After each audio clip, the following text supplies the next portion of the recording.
ब्राय करम हमारी हौसला अफजाई के लिए हमारा चैनल जरूर सब्सक्राइब कीजिए और बेल आइकॉन को प्रेस कर दीजिए ताकि हमारी हर नई वीडियो आपको वक्त पे मिल सके। औज़ुबिल्लाहिमिनश्शैतानिर्रजीम बिस्मिल्लाहिर्रहमानिर्रहीम।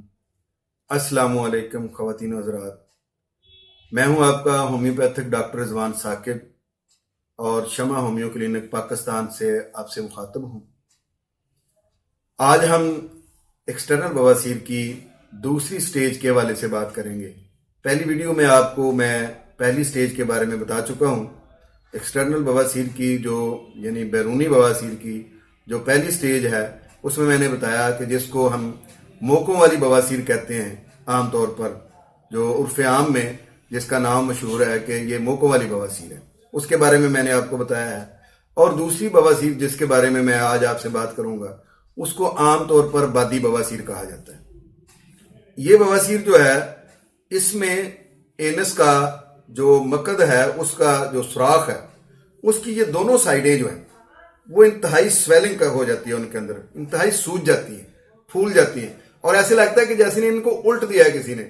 पखाना करने के बाद जब पखाना खारिज होता है तो ये पूरी की पूरी जगह जो है ये उसकी फूल जाती है, स्वेलिंग कर जाती है, सूज जाती है और उसके बाद इस कदर शदीद दर्द होता है कि पखाना करने के बाद उठना तक महाल हो जाता है और पेशेंट की चीखें निकल जाती हैं।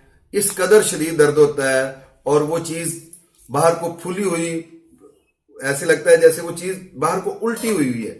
तो इस तरीके से वो जगह जो है वो फूली रहती है और उसमें खून नहीं निकलता है, लेकिन इस कदर जलन, इस कदर वहां पे दर्द होता है कि पेशेंट जो है वो दर्द और जलन की वजह से बहुत ज्यादा अपने आप को तकलीफ में महसूस करता है।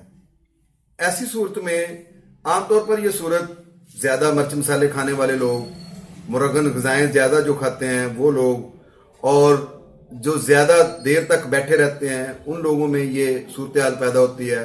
ये हमारे ड्राइवर हज़रात हैं, वकील हैं जो अपनी सीट पर बैठकर काम करने वाले हैं, प्रोफेसर हज़रात हैं जिन ज्यादा देर तक अपनी सीट पर बैठकर कोई तहकीकी काम करना है, कोई रिसर्च वर्क कर रहे होते हैं और वो सारे लोग जो जिनका ज्यादा देर तक अपनी सीट पर बैठना पड़ता है, जिनको उन लोगों को इस तरह का मर्ज जो है वो लाहक होता है। तो ऐसे सूरत में ये जो एक्सटर्नल बवासीर है उसकी जो टाइप 2 है ये या स्टेज दूसरी स्टेज है या दूसरी किस्म की जो है, ये एक बात तो यह है कि इसके अंदर ब्लड नहीं आता, जिसकी वजह से इसको बादी बवासीर कहा जाता है, क्योंकि इसमें कोई उस तरह का पायल्स की तरह का कोई जो है वो कोई बल्ब कोई मौका नहीं बनता है, बल्कि वो पूरा का पूरा बैरूनी सिरा जो है वो फूल जाता है। लेकिन इसमें इसको लाइट नहीं लेना चाहिए। पहली बात तो ये इंतहाई तकलीफ दे है, ये इसको ठीक करना जरूरी है और इसको ठीक करने के लिए सबसे पहली बात तो यह है कि पखाना जो है वो हमेशा पतला आना चाहिए, अपना लाइफस्टाइल चेंज करना चाहिए। इसमें मैं इंशाल्लाह अगली वीडियो में डिटेल से बताऊंगा कि हमें बवासीर से बचने के लिए या बवासीर के दौरान एहतियाती तदाबीर में अपने लाइफस्टाइल को किस तरह से रखना चाहिए, अपनी ग़िज़ाएं कौन सी हैं जो हमें खानी चाहिए जिससे हम बवासीर से बच सकें, या अगर बवासीर हो गई है तो हम कौन सी ग़िज़ाएं खाएं जिससे हम आसानी में रहें इस इलाज के दौरान में भी। लेकिन यह है कि ये जो बवासीर है, जो एक्सटर्नल बवासीर की जो दूसरी स्टेज है, इसको मुश्किल रहने से ये होता है कि वो जगह जो है वो फूलने के बाद आहिस्ता आहिस्ता वो जगह एनस की नरम होना शुरू हो जाती है। जब वो नरम होना शुरू हो जाती है, ज़ाहिर बार बार स्वेलिंग वहां होगी तो वो जगह जो है नरम होगी। जब वो नरम होगी तो हार्ड स्टूल जब खारिज होगा या नॉर्मल पखाना भी जब खारिज होगा तो उस वक्त बाद दफा उसमें कट आ जाते हैं। जब वो कट आ जाए तो वो फिर वहां से ब्लीडिंग भी होती है, फिर वो फिशर की सूरत इख्तियार कर जाता है।